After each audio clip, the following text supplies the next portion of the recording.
Bonjour à tous, aujourd'hui je vais vous parler du Malade imaginaire de Molière.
Cette pièce contient des intermèdes, pratiques aujourd'hui désuètes consistant à introduire entre deux actes de courtes attractions, conçues pour soutenir l'intrigue de loin tout en offrant un divertissement aux spectateurs durant les entr'actes.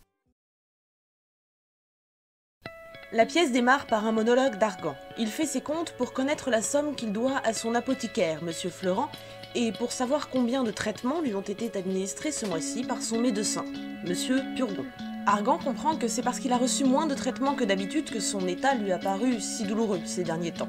Il sonne pour appeler ses serviteurs et se voit déjà mourir de l'attente qu'il lui impose. Toinette, pour éviter la réprimande de son maître, prétend s'être cogné la tête en se pressant pour venir. Argan lui demande de vérifier le contenu de sa chaise percée avant de quérir sa fille, Angélique. Angélique arrive, mais Argan doit se précipiter aux toilettes. La jeune femme en profite pour s'épancher auprès de Toinette sur celui qu'elle aime et dont elle ne cesse de parler depuis 6 jours. Si Toinette approuve les qualités qu'Angélique accorde à son amant, elle espère surtout que les intentions du jeune homme sont honorables. Celui-ci a envoyé une promesse de mariage par le courrier de la veille. Ses intentions seront jugées pures si sa promesse est suivie d'actes. Argan revient. Il avait demandé à voir sa fille pour lui faire part d'une demande en mariage. Celle-ci se presse d'accepter, pensant répondre à l'appel de son cœur. Argan ne lui parle cependant pas de Cléante, celui qu'elle aime, mais de Thomas Diafoirus, neveu de son médecin. On apprend au passage que la belle-mère et la petite sœur d'Angélique préféreraient toutes deux la voir au couvent plutôt que mariée. Toinette s'indigne qu'Argan veuille marier sa fille à un médecin et déclare s'opposer à ce mariage. Argan souhaite corriger sa servante pour ses propos intrusifs, mais finit après une course-poursuite par abandonner. Béline entre et se met aussitôt aux petits soins pour son mari qui se plaint de Toinette. La servante raconte ce qui vient, selon elle, de se passer. Après l'annonce du mariage, elle aurait affirmé que la place d'Angélique serait bien mieux au couvent. Béline approuve et défend Toinette auprès d'Argan dont elle continue à prendre soin. Afin de la remercier des démonstrations de son amour, Argan souhaite, comme convenu, faire son testament.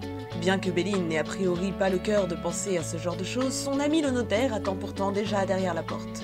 Celui-ci est tout à fait disposé, malgré les états d'âme de Béline, à expliquer à Argan comment déshériter ses filles au profit de sa femme. Pour anticiper les problématiques liées à la coutume qui interdit ces pratiques notariales, Argan décide de donner à sa femme 20 000 francs en or et 10 000 francs en billets payables au porteur. Il passe dans le cabinet d'Argan pour régler l'affaire.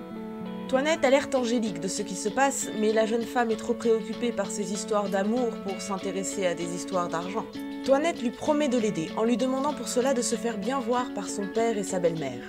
Elle va pour lui expliquer son plan qui repose sur l'un de ses amants, Polichinelle, lorsque Béline l'appelle. Polichinelle, dans la nuit, vient pour donner une sérénade à sa maîtresse. Il est interrompu d'abord par des violons, contre lesquels il se met en colère, et ensuite par le guet, composé de musiciens et de danseurs. Toinette fait entrer Cléante, qui souhaite voir Angélique. On apprend que la sortie qui a permis leur rencontre était une exception dans la vie de la jeune femme, habituellement cloîtrée chez elle par sa famille. Cléante pénètre dans la maison sous la figure de l'ami du professeur de musique d'Angélique. Toinette accepte ce stratagème et va prévenir Argan de l'arrivée d'un visiteur. Celui-ci, sans cesser de se préoccuper de ses médecines, décide, malgré les dénégations de Toinette, que la leçon de musique aura lieu dans sa chambre. Il envoie la servante chercher Béline. Argan présente Cléante, le maître de musique, à Angélique, qui ne manque pas de le reconnaître. Elle explique, pour dissimuler son trouble, l'avoir vu en rêve et s'étonner de le voir en réalité. Toinette revient sans Béline, mais en annonçant la visite des Diafoirus, père et fils, et donc du promis d'Angélique. Argan retient Cléante qui s'apprêtait à partir. Il l'informe que le mariage de sa fille se fera dans 4 jours, et il l'y convie. Les Diafoirus entrent et tous deux s'expriment longuement. Diafoirus fils fait méthodiquement le compliment de ses hôtes en se tournant à intervalles réguliers vers son père pour que celui-ci valide son comportement. Le père, lui, vante les mérites de son fils qui fera un excellent médecin pour le peuple. Argan demande à Cléante de faire chanter Angélique. Le maître de musique lui donne la partition d'un opéra nouveau et en résume l'intrigue pour les néophytes. Il s'agit d'une métaphore de leur amour. Un berger qui a sauvé une bergère d'un malotru en tombe profondément amoureux. Cléante raconte ensuite la douleur de l'homme brisé dans ses espoirs en apprenant que le père de sa fiancée l'a promise à un autre. Une fois le résumé terminé, Cléante et Angélique chantent la partition des amants s'avouant leur amour. Argan est irrité par la fable qui se déroule devant ses yeux. Le père est selon lui trop peu respecté et le berger trop impertinent. Il congédie Cléante. Béline entre et fait la rencontre des Diafoirus.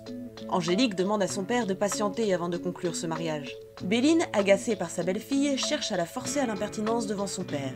Mais ni Béline ni la rhétorique que lui administre Thomas Diafoirus ne font plier Angélique. Avant qu'elle ne quitte les lieux, Argan lui annonce qu'elle a 4 jours pour choisir entre ce mariage et le couvent. Béline s'en va et les médecins, avant de s'en aller à leur tour, auscultent Argan. Ils lui confirment sa mauvaise santé et approuvent totalement les diagnostics de Monsieur Purgon, même si aucun des leurs n'y correspond. Béline revient, en coup de vent. Elle a vu un homme dans la chambre d'Angélique. Ils étaient en compagnie de la petite sœur d'Angélique, Louison, qu'Argan réclame. La petite fille tente de protéger les secrets de sa grande sœur, mais lorsque son père menace de la corriger, elle cède, racontant tout ce qui s'est passé. Cléante est venue dans la chambre d'Angélique tandis que Louison s'y trouvait. Angélique, en arrivant, a prié Cléante de partir, mais celui-ci a refusé pour lui réaffirmer son amour. La vue de Béline la fait fuir alors qu'il baisait les mains d'Angélique. Après le départ de Louison, Argan se désole d'être trop préoccupé par sa maison pour avoir le temps de penser à sa santé. Bérald, le frère d'Argan, vient le voir pour lui proposer un parti pour Angélique. Mais Argan, irrité par ce qu'il vient d'entendre, réaffirme sa décision de l'envoyer au couvent. Pour l'apaiser, Bérald lui propose un divertissement amené spécialement à son attention. Le frère du malade imaginaire lui amène, pour le divertir, plusieurs Égyptiens et Égyptiennes vêtus en or qui font des danses entremêlées de chansons. Argan reconnaît que le divertissement de Bérald lui a plu, mais doit, avant toute discussion, s'éclipser un moment. Toinette exhorte Bérald de soutenir les intérêts de sa nièce, Angélique. Il devra s'occuper du discours tandis qu'un stratagème, monté par elle, est supposé dégoûter Argan de Monsieur Purgon.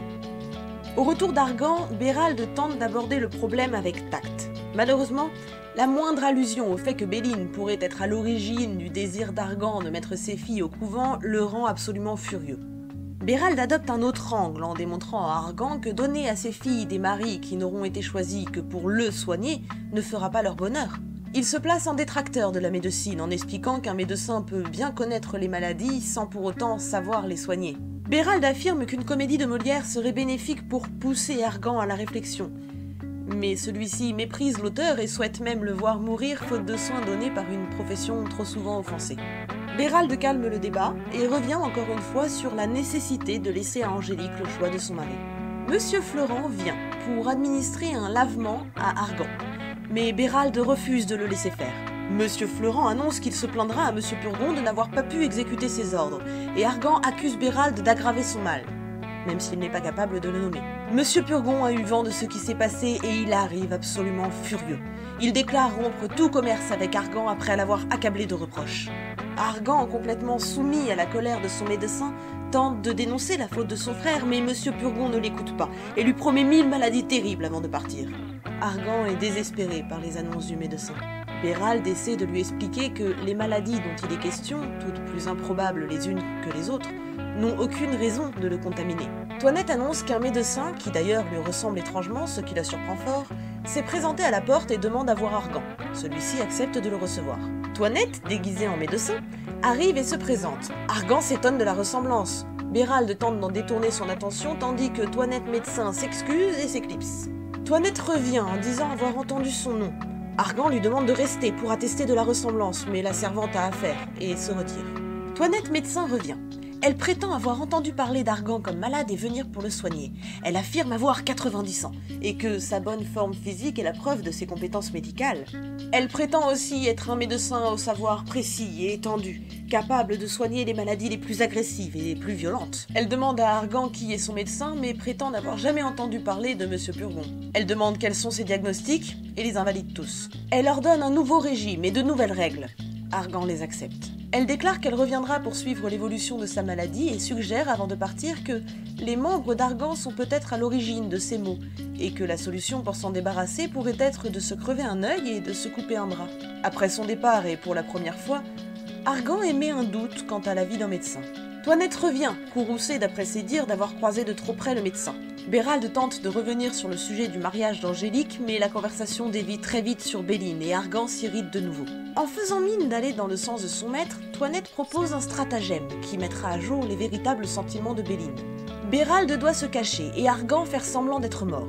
Toinette, elle, annoncera la nouvelle à Béline pour que tous puissent observer sa réaction. Béline entre et Toinette lui apprend la nouvelle. Elles sont les seules au courant pour l'instant. Béline tente immédiatement de la soudoyer et laisse s'exprimer sa rancœur et sa haine à l'égard de ce mari qu'elle n'a pas aimé. Elle propose à Toinette, contre récompense, de cacher la mort d'Argan pendant qu'elle s'empare de l'argent et des papiers qui l'intéressent. À cet instant, Argan se redresse. Béline, d'effroi, fuit pendant que son mari lui manifeste sa profonde déception. En entendant Angélique arriver, Toinette propose de réitérer l'expérience afin qu'Argan puisse savoir ce que pensent de lui tous les membres de sa famille. En apprenant la mort de son père, Angélique s'effondre. Elle est d'autant plus malheureuse de l'avoir perdu alors qu'ils étaient en conflit. Cléante arrive. Après avoir missionné Bérald pour défendre sa cause, il vient pour tenter de convaincre Argan de le laisser épouser Angélique. Mais celle-ci est trop effondrée et annonce, en hommage à son père, vouloir renoncer au monde pour entrer au couvent. Argan se relève à ce moment, et, la surprise passée, Angélique et Cléante le supplient d'accepter leur mariage. Argan consent, à condition que Cléante se fasse médecin, ce que le jeune homme est largement prêt à faire. Bérald, soutenu par Toinette, émet l'idée qu'Argan se fasse lui-même médecin afin de décourager la maladie et de n'avoir de fait plus jamais besoin d'aucun médecin. Argan se laisse tenter, et Bérald l'envoie se changer pour une cérémonie qu'il fera faire par une faculté de médecine dans le logement même de son frère. Après son départ, on apprend qu'il s'agira en réalité d'un divertissement au sujet d'un médecin, et qu'Argan y jouera le premier rôle. Angélique s'inquiète de se jouer ainsi de son père, mais Bérald la rassure, autorisant de fait Cléante à se joindre à la mascarade. C'est une cérémonie burlesque d'un homme qu'on fait médecin en récit, chant et danse. Merci à tous d'avoir regardé cette vidéo, j'espère qu'elle vous aura plu. N'hésitez pas à la partager si le cœur vous en dit, et si vous avez des questions ou des pièces que vous aimeriez que j'aborde, n'hésitez pas à m'en parler en commentaire et je me ferai un plaisir d'y répondre. À bientôt!